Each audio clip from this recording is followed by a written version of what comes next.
Just ভিউটা একবার দেখে নাও। আমি জিজ্ঞেস করলাম এখানে ফটো তুলতে পারবো কিনা, তো ওনারা বললেন যে হ্যাঁ পারবো। মানে আমার ভাষা নেই এই মানে ভিউটাকে ডিসক্রাইব করার। একদিকে জলের রং সবুজ আর এদিকে জল হচ্ছে জমে গিয়ে।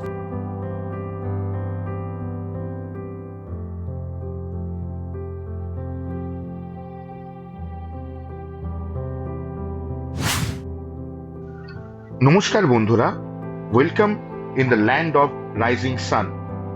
আজকের এই ভিডিওটা শুরু করতে চলেছি খুব সুন্দর একটা সানরাইজের সাথে ফ্রম তাওয়াং। তো আজকে আমাদের জার্নি শুরু হলো সমুদ্রপৃষ্ঠ থেকে 10,000 ফুট উচ্চতায় অবস্থিত তাওয়াং থেকে।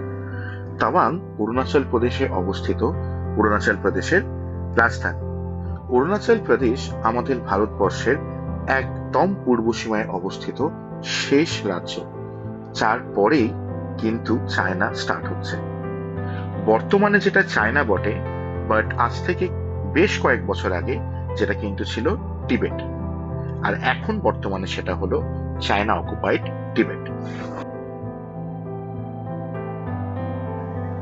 তো বন্ধুরা, চলো আমি একটুখানি নিজের সাথে তোমাদের আলাপ করিয়ে দিই। নমস্কার সবাইকে, আমার নাম হলো নবীন, আমি কলকাতায় থাকি। আমি নিজের বাইক নিয়ে টুকটাক এদিক ওদিক ঘুরতে ভালোবাসি, আর আমি এই ফেব্রুয়ারি মাসের শীতে চলে এসেছি ঘুরতে অরুণাচল প্রদেশ করতে উইন্টার তাওয়াং। জাস্ট ভিউটা একবার দেখো। আমরা তাওয়াং থেকে অলমোস্ট 8 থেকে 10 কিলোমিটার কিন্তু ওপরে উঠে এসেছি। কি অপূর্ব লাগে না এরকম সাপের মতো আঁকাবাঁকা রাস্তা, আর তার মধ্যিখানে এত সুন্দর লেক দেখে। অরুণাচল প্রদেশকে সবাই বলে ল্যান্ড অফ রাইজিং সান, কিন্তু আমার পার্সোনালি মনে হয় অরুণাচলকে বলা উচিত ল্যান্ড অফ লেক অলসো। কারণটা এই ভিডিওতে তোমরা আস্তে আস্তে সামনে দেখতে পাবে।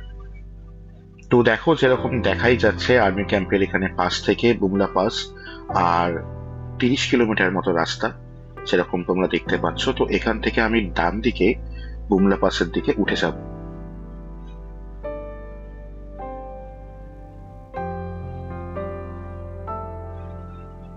তো আজকে আমরা টোটাল জার্নি করতে চলেছি আপ এন্ড ডাউন মিলিয়ে অলমোস্ট 100-110 কিলোমিটার মতো রাস্তা। তাওয়াং থেকে বুমলা পাসের ডিস্টেন্স হচ্ছে 35 কিলোমিটার, এবং সেখান থেকে সঙ্গীতসর লেকের ডিস্টেন্স হচ্ছে 22 থেকে 25 কিলোমিটার মতো। তো অল ওভার এটা 50 থেকে 55 কিলোমিটারের মতো আমার একটা রাইড হতে চলেছে এক এক সাইডে। যদি আমি বোথ সাইড দেখি তাহলে নিয়ার অ্যাবাউট 100 কিলোমিটারের রাইড কিন্তু আজকে আমি করতে চলেছি। ওইদিকে লেকটা দেখো, ওটা কিন্তু পুরো জমে বরফের মতো হয়ে রয়েছে। যত সামনে আমি এগোচ্ছি বুমলার দিকে, কেমন যেন নিজেকে মনে হচ্ছে হারিয়ে যাচ্ছে আমি। ওই দেখো, বলতে বলতেই আরেকটা লেক। আমি বললাম না অরুণাচল প্রদেশকে বলা যেতে পারে ল্যান্ড অফ দি লেকস, তার কারণটা কিন্তু এখানে ক্রমশ প্রকাশ্য।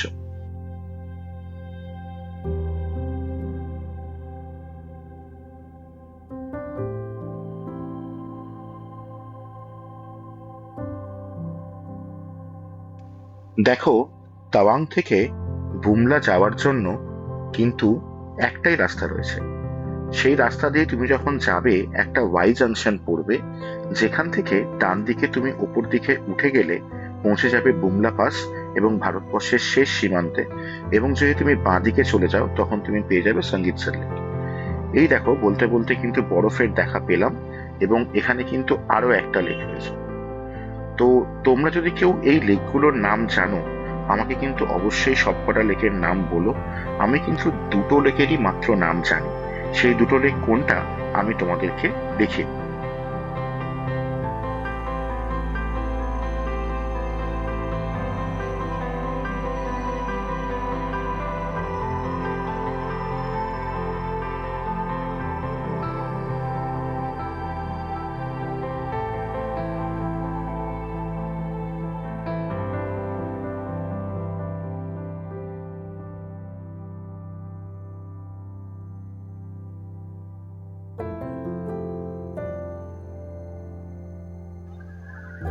দেখো, যত উপরে উঠছি তত কিন্তু আস্তে আস্তে বরফের দেখা বাড়ছে, এবং টেম্পারেচারও কিন্তু পাল্লা দিয়ে কমছে। মোটামুটি সকালবেলা এত ভালো ওয়েদারেতেও কিন্তু এখানে টেম্পারেচার অলমোস্ট -1 বা 0 ডিগ্রির কাছাকাছি। ফেব্রুয়ারি মাসের 15 তারিখে আমি কলকাতা থেকে জার্নি স্টার্ট করেছিলাম এবং আমি বুমলা পাস 20 তারিখে করি কভার 20 ফেব্রুয়ারি। তো ফেব্রুয়ারি মাসে কিন্তু তাওয়াং পর্যন্ত পৌঁছানোটাই অনেকটা কঠিন ব্যাপার, এতটাই বরফ থাকে। কিন্তু মহাদেবের জন্য, ওনার আশীর্বাদে আমি এতটাই ভালো ওয়েদার পেয়েছি যে বলে তোমাদের বোঝাতে পারবো না। দেখো, বলতে বলতে আরেকটা লেক চোখের সামনে। তোমরা কি কাউন্ট করে রাখছো তো কতগুলো লেক পড়লো? পারলে কমেন্ট করে কিন্তু আমাকে জানিও যে কতগুলো লেক তোমাদের চোখের সামনে পড়লো। কি অপূর্ব না? সত্যি অরুণাচল প্রতিটা পদক্ষেপে আমাকে কিন্তু অবাক করে দিচ্ছে। এই যে লেকটা দেখতে পাচ্ছ, এই লেকটারও কিন্তু একটা সাইড পুরো জমে কাঁচের মতো হয়ে রয়েছে।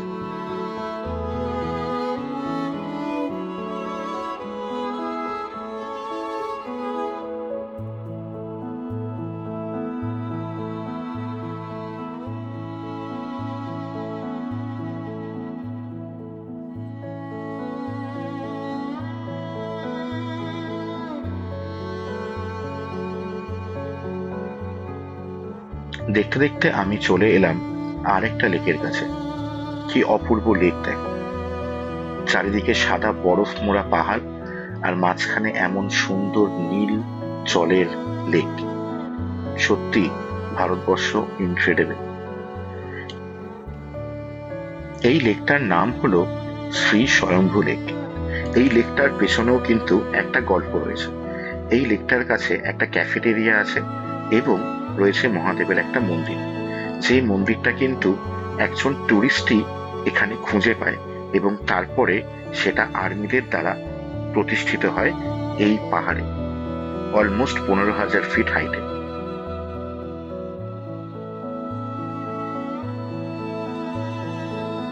সত্যি বলতে কি, এই সৌন্দর্য ভাষায় প্রকাশ করার মতো ক্ষমতা আমার সত্যিই নেই।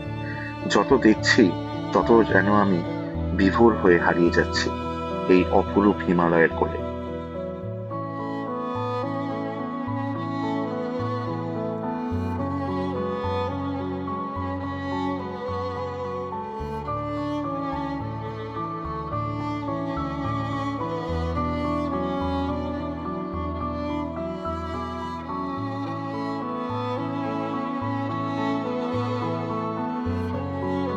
অরুণাচল ঘোরার জন্য তোমাদের কিন্তু একটা পারমিট করতে হবে, যেটা 14 থেকে 16 দিনের মতো হয় পারমিটটা, বা আরো বেশি দিনেরও করতে পারো।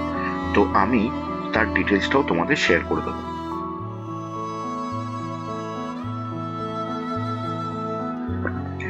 সত্যি কি অপূর্ব না? যত দেখছি তত আমি হারিয়ে যাচ্ছি। যেরকম আকাশের রং, সেরকম নিচে বরফের রং। ডান দিকে আরো একটা লেক যেটাও জমে রয়েছে। আর এগুলো কিন্তু সমস্ত আর্মিদেরই জায়গা। এইখানে তুমি ইন্ডিয়ান আর্মি ছাড়া আর কাউকে কিন্তু পাবে না। কি অপূর্ব দৃশ্য সত্যি। আমি যদি অরুণাচল প্রদেশ না আসতাম তাহলে কখনো জানতেই পারতাম না যে ভারতবর্ষের একদম পূর্ব ভাগ এতটা পরিমাণে সুন্দর।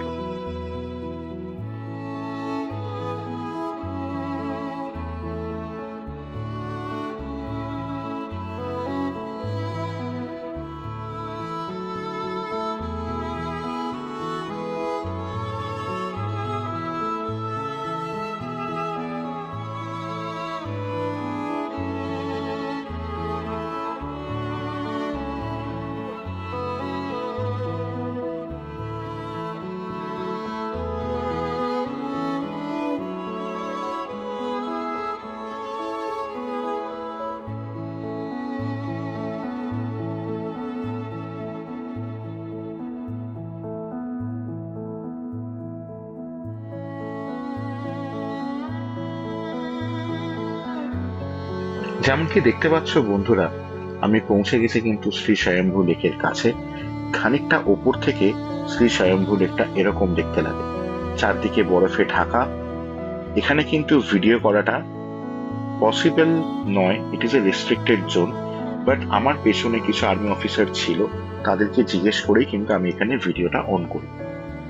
খালি জলের রংটা দেখো, একটা দিকের জল সবুজ, একটা দিকের জলের রং হচ্ছে নীল।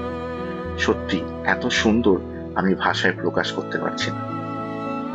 উফ, চারদিকে বরফ, এই সবের জন্যই তো এইখানে আসা। অল্প অল্প করে কিন্তু ব্ল্যাক আইস দেখতে পাবে তোমরা রাস্তার ডান দিকটা, যেখানে বরফটা জমে রয়েছে, বা রাস্তার দুটো সাইডে, সেখানে কিন্তু ব্ল্যাক আইস রয়েছে। তো যেখানে যেখানে ব্ল্যাক আইস পাবে সেখানে কিন্তু খুব সাবধানে বাইক চালাবে, বাইকের চেইন ক্যারি করো। এটা কিন্তু উইন্টার অরুণাচল যদি তুমি প্ল্যানিং করো তাহলে মাস্ট ক্যারিড থিং, সেটা হচ্ছে বাইকের স্নো চেইন। দেখতে পাচ্ছ যেরকম, যেগুলো দেখে মনে হচ্ছে হয়তো জল, কিন্তু তুমি যদি এই দুটো সাইডে যাও তাহলে তোমার বাইকের চাকা কিন্তু অনিবার্যভাবে স্লিপ করবে, কারণ এটা পুরোটাই ব্ল্যাক আইস রয়েছে। এটা দূর থেকে দেখে বোঝাও যায় না, দেখে মনে হবে হয়তো জাস্ট রাস্তাটা ভিজে, কিন্তু ওখানটাতেই কাঁচের মতো বরফ জমে রয়েছে। ওয়াও, তোমরা চারদিকের ওই অপরূপ সৌন্দর্যের আনন্দটা নাও। পুরো বরফে ঢাকা উইন্টার অরুণাচল, এটাই চারিদিকের ভিউটা খালি একবার দেখো। উফ, বরফ আর একদিকে জল নিয়ে আমি অলমোস্ট বুমলার কাছাকাছি পৌঁছে গেছি। এখান থেকে বুমলা পাসের ডিস্টেন্স, বুমলা টপের ডিস্টেন্স আর 6-7 কিলোমিটার হবে। এটাই শ্রী স্বয়ম্ভু লেক। দুটো লেক রয়েছে এখানে, অপূর্ব সুন্দর। জাস্ট লেকের কালারটা তোমরা একবার দেখো, অপূর্ব।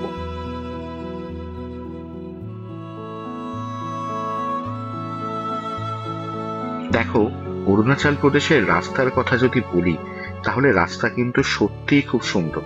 আমি টোটাল যে পাহাড়ে বাইক চালিয়েছি তার মধ্যে খারাপ অফরোড পেয়েছি খুব বেশি হলে 5 থেকে 6 কিলোমিটার। বলতে বলতে আরো একটা লেক, জলের রংটা খালি তোমরা দেখো, জাস্ট ব্লু।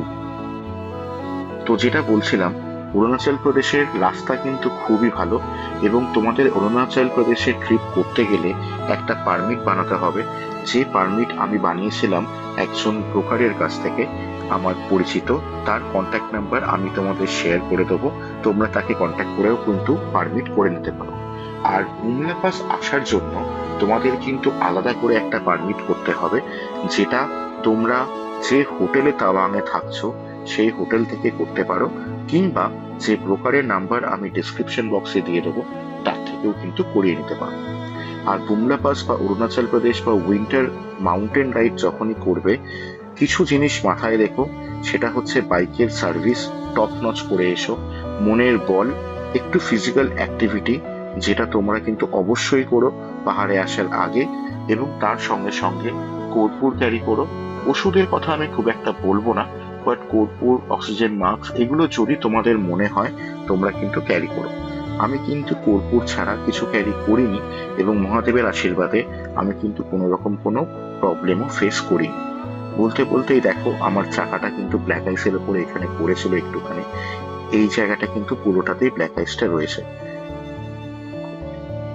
তো যেমন কি তোমরা দেখতে পাচ্ছ, আমি পৌঁছে গেছি বুমলার টপ। এটাই কিন্তু বুমলার পার্কিং জোন। এখানে তোমাদেরকে বাইক রেখে এখান থেকে সামনের দিকে এগিয়ে যেতে হবে। একটা 360 ভিউ তোমরা সবাই নিয়ে নাও পার্কিং জোনটা থেকে। দেখো, এই জায়গার পর থেকে কিন্তু নো ফটো জোন। আর নিজের দেশের পতাকাকে এভাবে উঠতে দেখার থেকে গর্বের মুহূর্ত আর কিছু হয় বলে আমার তো মনে হয়। এর পেছনে যে দূরে সাদা পাহাড় বা বরফগুলো দেখতে পাচ্ছ, ওগুলো কিন্তু চায়না। এবং এরপরে ইন্ডিয়ান আর্মি একটা দারুণ ব্রিফিং করবে একদম শেষ প্রান্তে, এবং সেখানে ইন্ডিয়ান আর্মি তার নিজস্ব ক্যামেরা থেকে ভারতবর্ষের শেষ প্রান্ততে তোমার ছবি তুলে দেবে, এবং সেই ছবিটা তারা বাঁধিয়ে দেবে, যার চার্জেস হয় 400 রুপিস। নিজেদের স্মৃতিটা কিন্তু কালেক্ট করতে একদম ভুলো না।